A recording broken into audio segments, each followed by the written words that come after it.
Alors, je m'appelle Amina, j'ai 27 ans, je suis psychomotricienne depuis 6 ans. J'ai débuté en CMP enfant et en libéral, et là aujourd'hui je travaille uniquement en libéral, avec essentiellement des enfants. Presque toutes. Alors moi je suis un peu une abonnée goéland, j'ai commencé avec la rééducation graphomotrice, j'ai continué avec les TND, puis Barclay, et aujourd'hui je viens de finir celle du profil sensoriel. Et il me reste juste une dernière formation du coup qui arrive sur le bilan.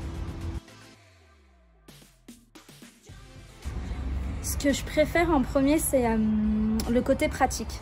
C'est-à-dire que quand on sort de formation, on n'a pas besoin de replonger dans la théorie ou de creuser un peu plus. On peut directement la réutiliser, on a tous les supports, on a tous les outils. Et j'aime bien aussi le côté dynamique. On n'est pas assis toute la journée sur une chaise à écouter, on bouge, on a des vignettes cliniques, on a des vidéos et on s'amuse. On apprend et en même temps on s'amuse, donc c'est plutôt cool. Peut-être proposer des formations un petit peu plus longues, ajouter 1 ou 2 jours pour qu'on puisse proposer des cas cliniques, échanger un peu plus sur nos patients à nous. Et puis c'est tout.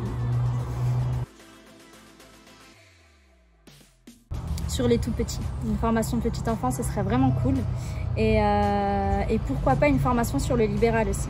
Pas forcément sur le côté administratif en termes d'installation, mais plus sur le rapport avec les familles, comment accompagner les parents en libéral et la posture du psychomotricien, qui n'est pas pareil du coup en institution et en libéral, plutôt sur ce côté-là.